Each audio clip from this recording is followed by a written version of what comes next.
আচ্ছা, আপনারা কোথা থেকে আসছেন? আচ্ছা বলি, আমরা আকাশ পরিবার। এর আগে আমাদের সঙ্গে অনেকেরই পরিচয় হয়েছে। আমরা জামালপুরের প্রত্যন্ত অনেকগুলি গ্রাম নিয়ে আমাদের এই সংগঠন তৈরি করেছি। আমরা বিভিন্ন সময় বিভিন্ন কাজ নিয়ে বিভিন্নভাবে মানুষের কাছে কাছে পৌঁছেছি। আজ ক্রিসমাস, আজকের দিনেও আমরা প্রত্যেককে জানাই মেরি ক্রিসমাস। এবং আজকের দিনটা আকাশ পরিবার কখনই বাড়িতে বসে থাকতে পারে না। তাই প্রচণ্ড কুয়াশা, প্রচণ্ড ঠান্ডা এসব এরিয়েও আমরা ঠিক রাত্রি 10টায় বেরিয়ে পড়েছিলাম বাড়ি থেকে।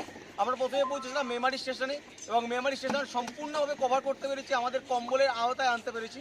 আমরা আদরের চাদরের মধ্যে দিয়ে মুড়ে ফেলতে পেরেছি সকল আর্ত মানুষকে যারা এই চরম ঠান্ডায় প্রচণ্ড শীতের মধ্যে কাঁপছিলেন তাদের।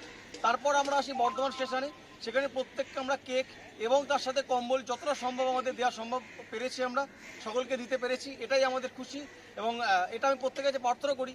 আজকে এসে দেখেছি অনেকেই কাজ করেছে, এবং আমি চাই আমরা যেমন একটা সংগঠনের মাধ্যমে এইভাবে কাজ করছি, আমি চাই প্রত্যেকটা মানুষ, প্রত্যেকটা যুব সমাজ প্রত্যেকে যেন এগিয়ে আসে।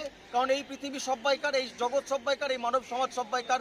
সবাই হাতে হাত মিলে এগিয়ে আসবে, তবেই আমরা একটা মহান ভারতবর্ষ, মহান জগতে সৃষ্টি করতে পারবো। আচ্ছা, আপনারা আজকে কতজন মিলে এটা বেরিয়েছিলেন আজকে? আমরা আজকে টোটাল 30 জন মিলে বেরিয়েছিলাম, যার মধ্যে আমরা দলে ভাগ করে করে বিভিন্ন জায়গায় কাজ করেছি। আচ্ছা, আপনারা শুরু কোথা থেকে করেছিলেন আপনাদের কাজ? আমরা শুরু করেছি, আমরা আজ সকাল থেকে শুরু হয়েছে আমাদের কাজ। সকালবেলা জামালপুর, হালাড়া এই দু জায়গায় কাজ হয়েছে।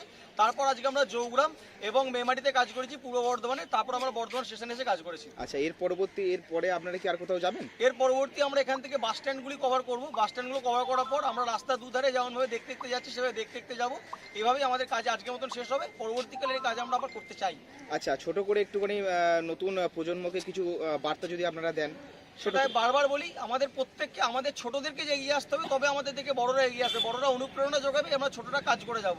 আমাদের প্রত্যেককে, আমাদের যুব সমাজ, নেতাজি এবং স্বামীজির মন্ত্রে দীক্ষিত যে যুব সমাজ, সেই যুব সমাজকে যতক্ষণ না এগিয়ে আসছে ততক্ষণ ভারতবর্ষ কখনোই উন্নত হতে পারে না। সবাইকে এগিয়ে আসতে হবে, সবাইকে হাতে হাতে রেখে কাজ করতে হবে, এবং এটা মনে রাখতে হবে যে ভারতবর্ষ আমার মা, এই ভারতবর্ষের মাটি আমার মায়ের মাটি। সকল মিলে একসঙ্গে যদি কাজ করি তবে এই ভারতবর্ষ রক্ষা করা সম্ভব। ঠিক আছে।